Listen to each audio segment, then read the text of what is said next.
waaw maa ngi tudd Mory Diakhaté nekk notaire ci fële ci Saint-Louis te nekk également secrétaire général chambre des notaires du Sénégal fonction boo xam ne maa ngi koy occupé depuis bientôt 3 ans donc suñu mandat war a arriver à terme bientôt courant mois de juillet incha allah bu si yàlla defee jàmm. waaw ci wàllu boobu quand même chambre des notaires jot na ci dox wàllam. ci bañ koy dogal kilifa réew mi woowoon na ki nga xam ne mooy njiital chambre des notaires di Aïda Diawara Diagne ba mu teewoon ci wax ci mbébétu notaires yi ak mbébétu ñi nga xam ne ñooy ñi nga xam ne ñoom ñooy ñëw ci notaires yi di sàkku seen ay expertise pour wàllum jënd ak jaay ak wàllu garantie donc gis nañ ne ci jamono ji yu bëri dafa taxanigu woon mais seetlu nañ ne instant yi ñu ngi tegg yenn yi ndànk-ndànk mais xam nañ impact bu mu am parce que am na ci bëri yoo xam ne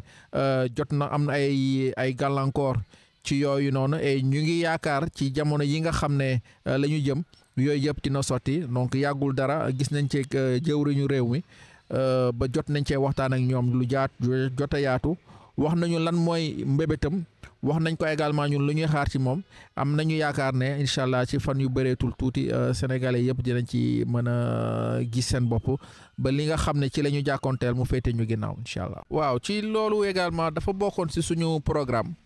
parce que ki nga xam ne mooy suñu kilifa di Aïda maître Aïda Diawara Diagne daf ñu ci sas lu bëri. moo tax déjà depuis ba mu follow ba léegi am na yu bëri yoo xam ne ci wàllum communication jot nañ ko amal muy wàllu émission télévision émission rajo jot nañ ko def mais am na tamit ay ndaje yoo xam ne jot nañoon ko defoon mu jëmoon ci dajale ñi nga xam ne mooy acteurs yi nga xam ne ce sont les acteurs économiques nekk ci wàllum koom-koom ñu waxtaanee ay mbir yu bëri ci wàllum suuf ci wàllum économie ci wàllum garantie ci wàllum ñi nga xam ne sax dañoo nekk ci secteur informel bi ba am na yu bëri yoo xam ne jotoon na ci juddu mu doon loo xam ne nit ñi rafetlu woon nañ ko bu baax te am nañu yaakaar incha allah ci at bi bala at bi di jeex ñu doggali ko waat am nañu yéene boobu. ci wàllum communication également ren ji Sénégal war na dalal notaire u àdduna gi yëpp loo xam ne dinañ jógee ci réew yëpp te dina nekk loo xam ne dañ ciy waxtaane lu jëm ci warum suuf parce que xam nañ ne mbirum suuf au Sénégal bëri na coow. te ñoo xam ne liir xam nañu ko ñii xamuñu ko liir leer na ci ñoom lii leerul ci ñoom donc dina taxit également ci ndaje boobu autorité njëw lu ñu réew bi mën ko teewe mais ñi nga xam ne également mooy notaire yi nekk bitim réew dinañ ko teewee tamit dina nekk occasion boo xam ne dinañ discuter pour ku ci nekk tamit ñu mën a xam ñee lan la ñuy def ñu mën cee jàng ñoom tamit ñu mën a jàngi si suñu réew am nañu mbébét boobu beneen mbébét bi mooy ñu utiliser yi nga xam ne mooy canaux de communication yi nekk réseaux sociaux yi donc muy Twitter di Instagram di Facebook ak YouTube nga xam ne dinañu def ay capsules yoo xam ne lu gën kaa yées dina nekk juróomi minute yoo xam ne dinañu permettre ñu vulgariser yi nga xam ne mooy communication yi jëm ci notaire bi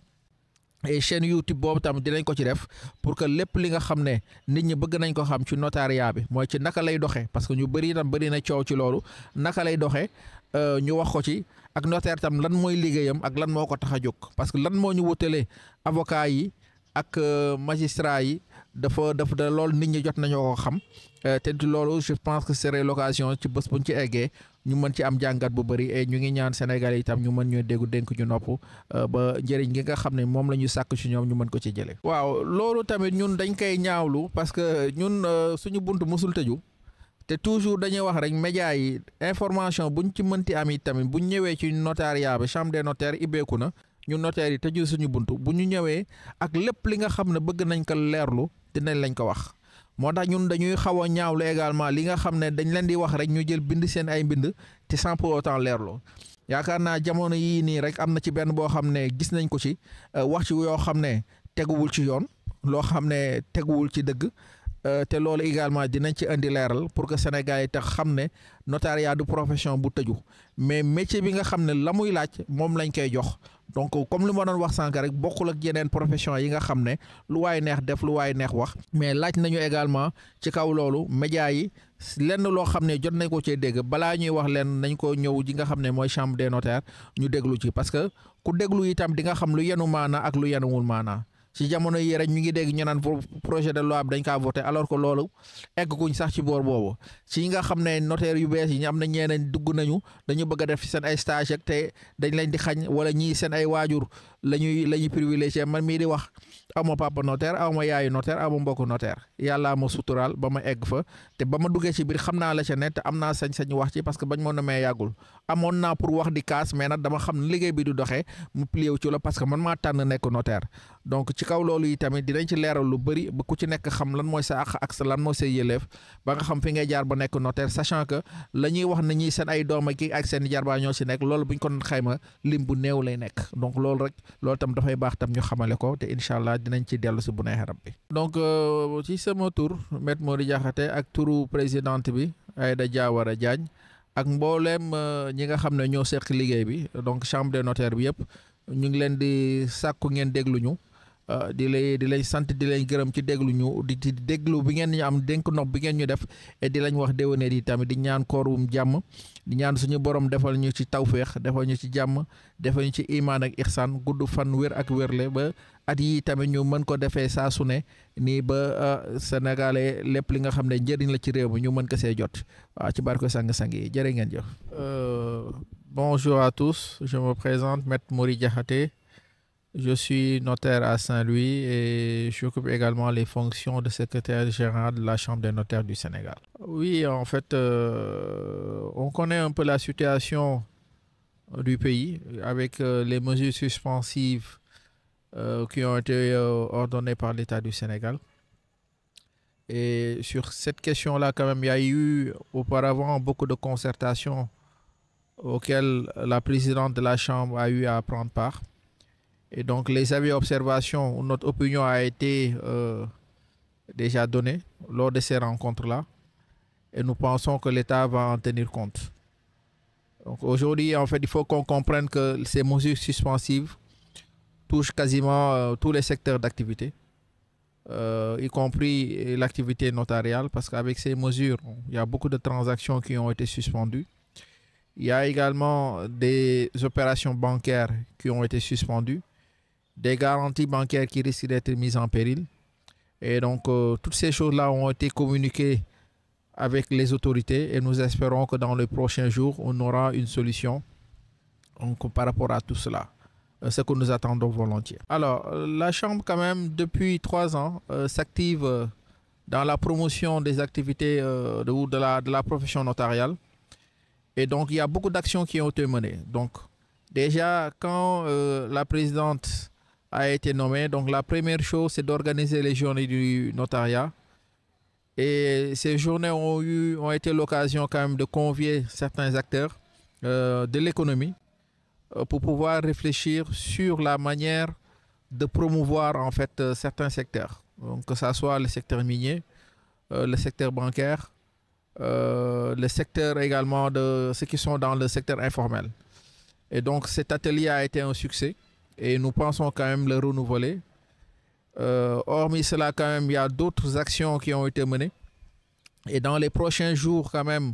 nous allons nous allons organiser également une journée du notariat et ce serait à l'occasion de la réunion institutionnelle de l'Union internationale du notariat. Une rencontre qui va se tenir au courant mois de mai et nous avons rencontré les autorités pour les sensibiliser sur cela, pour que ça connaisse le succès que cela se doit. Et cette rencontre en fait aura comme thème en fait l'immobilier, toujours le foncier, et ce serait l'occasion quand même de débattre de manière approfondie les questions qui intéressent le foncier dans sa globalité. Parce que nous savons que le système foncier sénégalais, c'est un système très complexe, avec les terres non immatriculées, les terres immatriculées, les domaines de l'État, le domaine maritime, le domaine fluvial. Donc il y a énormément de points qui seront abordés et ce serait l'occasion effectivement de pouvoir bénéficier de l'expertise étrangère sur la question. Et nous comptons à l'issue de cela mettre un mémorandum qui sera déposé sur la table du président de la République, que nous espérons également dont nous espérons la présence et qui va présider la cérémonie d'ouverture. Sur le plan de la communication également, il y a eu quand même des interviews qui ont été faites ça et là dans divers organes de presse. Mais ce sur quoi nous nous accentuons aujourd'hui, c'est de rendre fonctionnel le site de la Chambre des notaires,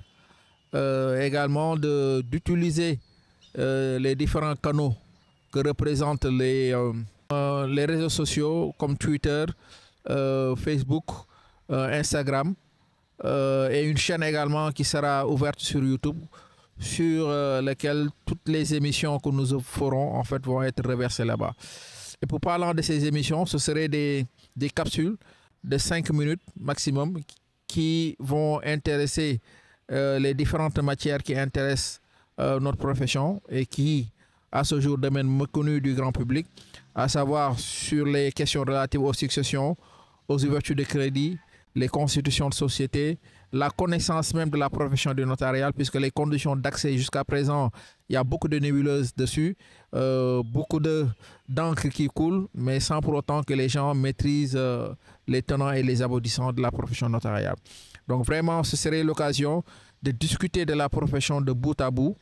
et en espérant quand même avoir l'écoute des Sénégalais. Donc, et d'en tirer tous les bénéfices que ça pourrait,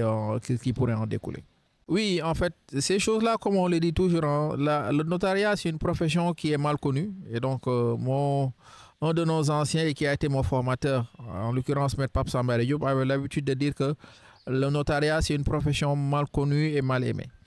Donc, il y a beaucoup de choses qui se disent. Et donc, parfois, nous déplorons quand même ces différentes sorties au niveau de la presse sans que les informations n'aient eu à être vérifiées. Donc, je pense que à ce niveau, nous invitons la presse à se rapprocher de la Chambre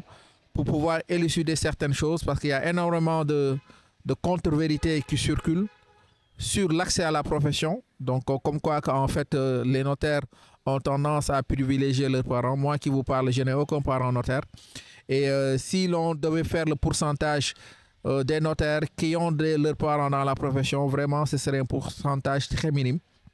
Et donc, ce n'est pas pour rien qu'aujourd'hui, qu'on a privilégié comme voie d'accès le concours. Donc, il y a beaucoup de choses qui se disent, qui se racontent. Et nous espérons avoir l'occasion de discuter de ces choses-là de manière très approfondie.